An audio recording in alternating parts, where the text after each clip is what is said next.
Welcome back to Dealership Diaries episode 28. The market's shifting, guys. It's a lot more static as it has been over the past few months, and it's something every single dealer's feeling right now. And things are not as quite straightforward as they were a few months ago. Anyway, tuck yourself in, guys, get yourself a cup of tea.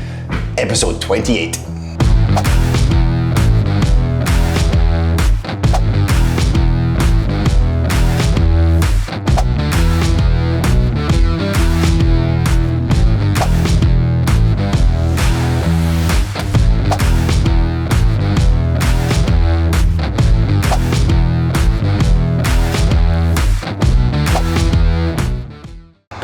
Morning troops, how are yous? It's Monday, just after 9 o'clock. Weather's a lot better now. It was absolutely hoofing with rain this morning. Hope you had a really good weekend. Today we are logistical. There's a lot of cars we need to kind of move around and whatnot. We had a better weekend actually. It kind of saved our week. Well, not saved, it made it slightly better. Finished on 10 for the week. We did 4 at the weekend, which is much better. Inquiries are up. We've got a few appointments today, which is also great. I'm hopefully going to do a deal on this today. And we've just taken in a lovely little Kia with good mileage on it as well. So let's go and have a little nose. Oh, yes. Now, what was I going to talk about before we do that? I came out here specifically to do something. Old age. We'll carry on and talk about the Kia. Oh, come back to me. I'm the worst for this just now. I don't know what it is. Too much on your mind? Most probably. Right, so Kia Sportage. These are great news for us. I can have these all day long, I would. All the spec, all the toys, good value for money. What I'm finding though, sometimes in these Kias, the DPFs, the diesel particulate filters on low mileage ones just cause grief. I'm going to take this a good drive, make sure that it's okay. It's got not a stitch of fuel in it. And we're going to make the fuel station. I'm going to switch this off just now. I just had one of the most interesting and out there interactions with someone in a long time. So guy came in, he was looking for Leon. Obviously I told him Leon doesn't work here anymore. I started doing the customer service bit, you know, like what is there I can do to help? Is it him you need specifically? What can I do for you? And I managed to get it out of him. He's actually a salesman at another dealer. And he expressed to me that he was going around dealers pretending to be a customer. He wanted to see how other people's processes were, and he was doing it in a way that he wanted to pick up some sales skills. Not so much critique what we're doing, but he wanted to see what he could take away from the experience of being a customer. He's been in sales since November last year, so he's been in sales for the time I've been here at Culloden Cars. And he's never done sales before, ever. It was more of like a customer service role he was in before, right? I never got his age, but he does seem like a young guy. This sales post he's got now is the very first one. And as soon as he told me he wanted to take away some sales tips, right away I went into coach mode, right? I started asking him, you know, how long you been in sales? What do you like about the job? What don't you do? What's your split? You know, what sort of products you sell and where you at? And all of a sudden I gave him a free coaching session for half an hour. Not even half an hour, maybe 20 minutes or so, but I ended up giving a free coaching session, right? But it's just so funny how situations like that come up. 2 seconds, phone call. Culloden Cars, MJ speaking, how can I help? Amazing, not a worry, thanks for that, cheers now. Right, anyway, he was looking for some sales skills and processes and ways of talking and conversational skills. So I gave him the blueprint. I gave him the very basic, totally vague blueprint, but gave him things to look at internally and move on. I loved it, in all honesty. I absolutely loved it. I love the coaching element of that, especially because he was so willing to listen to me. He has no idea who I am. He's never met me before. He doesn't know my experience. But in that short conversation we had, he was so willing to take on and listen and ask me questions back, you know, and that's, I don't know, that's rewarding in itself. My phone's pinging off. Anyway, good luck to you, mate, if you see this. Hopefully the conversation we had makes a difference for you. A really good interaction, but an odd one. Not one you get every day. Hello, it's me again. I'm doing another car, Suzuki Swift. I would like to show you this seat. As you can see, it's staying here. That's another shadow, that's a stain. I scrapped the seats 3 times so far and I can't remove it, so I decided to use a steamer. Just warm up at the moment and we'll see. It looks like steamer is ready to use.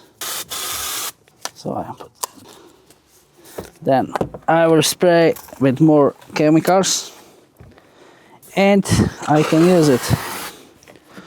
And you'll see, it usually helps, so I think it looks quite better.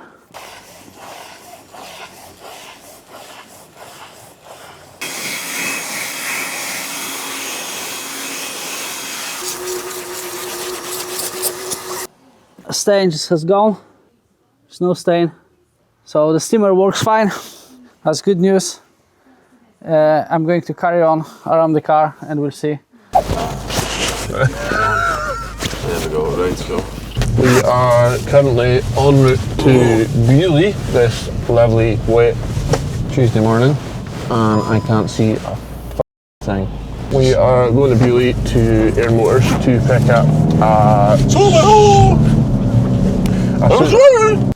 Subaru Lavorg. Not a car you see very often, a Lavorg. I hope it's a Subaru Blue. Might be. It might come in that dark blue they did that just wasn't that nice. As has arrived in Beaulieu to pick up this Scooby-Doo. We have the keys, we have the paperwork, and here we are. Well, I guess it inside. Oh hell. Oh, dog hair. Looks not bad, like paint-wise. See more once it's dry, but hey ho. Sweet, happy days. And away he goes. Successful pickup. I will now jump in the car I brought here, which is one that we got in on Saturday. It's a Seat Leon 280. Thought I'd take it out because I don't actually know if it's been like road tested or not. The drive's not too bad. I mean, it obviously needs a couple bitties in, but you know, all good. Right, okay, so I'm hearing you. Interview's done for today. Oh, takes a lot out of you, interviews, to be fair. You know, if you're doing them right and you're doing them in scale, so I've only done 3 today, to be fair, but it's you've got to be on your A game, you know, because it's only fair that someone's taking the time out of their day to come and see you to apply for a job, a role that you're looking to recruit for, that you're on your absolute A game so you can put your best foot forward, you know? Quite challenging, if I'm honest. It might come easy to some people, it doesn't come easy to me. I got to think about those situations and then spin questions off. So when I'm saying it doesn't come easy, those questions that I'm looking for don't just completely roll off the tongue. The follow-up ones certainly do. So that's why I have a structure. I have the same set questions every single time. What I find a lot easier is the spin-off questions off the back of that. I find myself yapping for ages, you know? You get the structured questions out the way, and then once the structured questions are done, you then get into your kind of sub-questions that you can spin off the back of a good conversation, get right into the candidates' kind of thoughts and why they do that certain things and what made you do that and what was it. I think it's just great. That young girl that came in there just now, she sells fish to the higher end restaurants in London and whatnot. Yeah, a really interesting girl. She's only 20 years old, and tell you what, she's got her head screwed on. So if we're attracting candidates like that, absolutely no experience in any way, shape or form about service advisor or parts or anything like that, couldn't tell you the difference between, you know, a spanner and a drop link or whatever, you know. But that's not important to us. Our personality was fantastic. And same with the other 2 candidates that we had too. Tell you what, for the first 3, that's a hell of a top 3. You know, I'm struggling to think of who we would choose even within that 3. And then we've still got another 6 to go. Hello, it's Friday morning, 8 o'clock. It's quite dark. We are starting the morning meeting. Morning. Yeah. Nice thing. Oh, cool. We'll go through there. No, I'm joking. The Passat came back.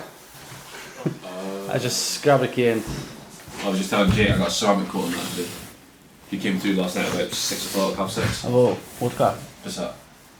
Is it looking okay? I can't. Why? I have nothing to do. No, too late. Now you have to sell ceramic cars. I'm going to do it. A few moments later.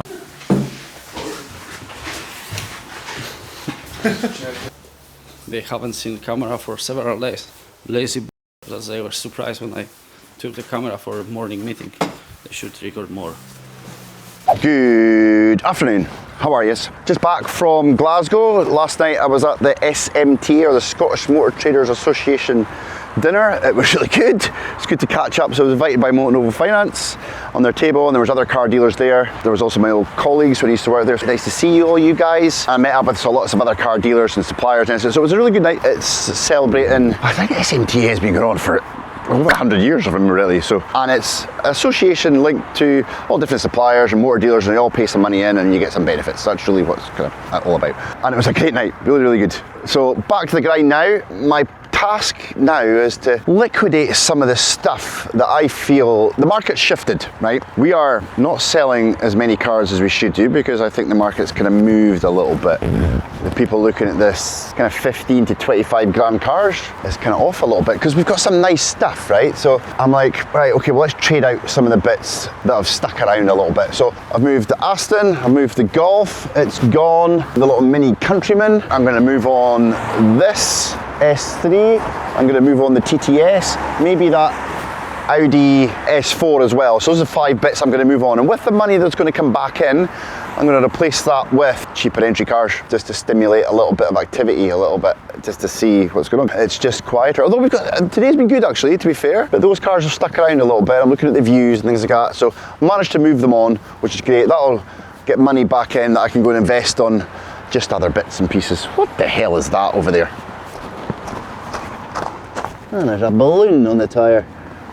So I don't see it very often. So yeah, that's the plan. So those cars have moved on to different homes. We'll get them buttoned up for their new owners, going to new dealership. It's something you have to do every now and again. Time to just move the dead wood on, that's what it's called.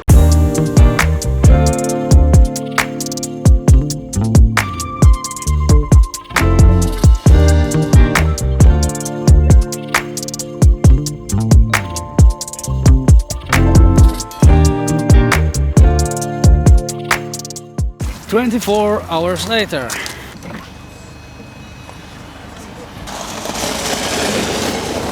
Whoa!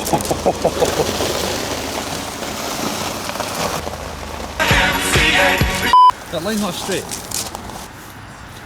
That's okay. What part is not straight? How? But it curves in like this. Yeah, but so does the side of the curve. No, but it goes in and then comes back out. Slowly. Yeah, it does, isn't it? It's like a speedway.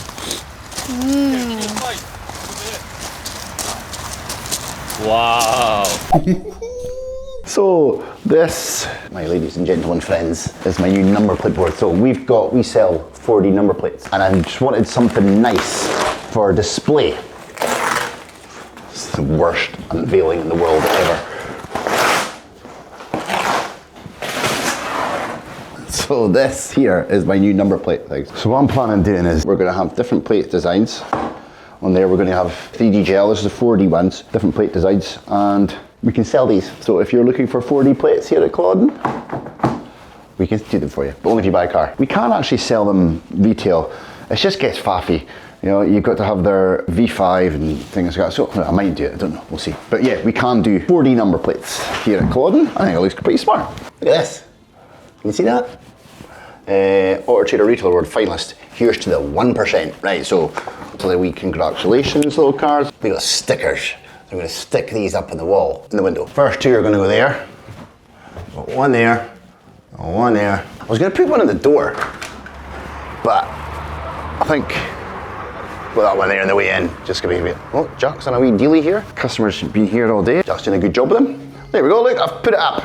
I was going to put it there, but I've changed my mind. I'll put it there, because I want customers to see it as soon as they come in that they've got, because I thought on that side there it'd just be a wee bit out of the way, whereas this bit here, you know, it's right in your face. We're going to get the gel ones. We're going to get the gel ones. So they're the 4D ones, and then I don't know what I'm going to do with the bottom ones. So we'll have a think what I'm going to do. All right. Is he selling that car yet? What's going on? Always holding them prisoner. Jesus Christ! Oh yeah. They're going. I thought you were talking to the wall there. I was actually talking to the wall. So yeah, I feel like I'm talking to the wall most of the time. And then I don't know what I'm going to do with this. That's the next bit. So this now needs to change as well, because I'm going to get rid of. Not maybe going to get rid. We're looking at tyre and alloy insurance. So spoke to the guy last night, John Glancy. Shout out to you, Johnny boy. He's going to come and see me next week, so we can talk about tyre and alloy insurance. That's another thing, another product to sell here at Culloden Cars, to see if customers find it interesting or useful. What do you think? Is that something that you think is useful to you. 3 years it runs for. If you scuff your alloy in the year, you get 10 opportunities to get it repaired. Okay? You also get tyres. If you have a puncture or your tyre needs replaced, as far as I'm aware, I think it's 10 opportunities. So I think that's great value for money. So you can get 10 tyres, 10 alloys in that 1 year. It's a 3-year cover, $499. I see loads of alloy wheels that come in here all scuffed. Don't tell me you're all good drivers, because I know the amount of money I spend on alloy wheels. I think that would be a great product for the people that are scuffy scuffersons.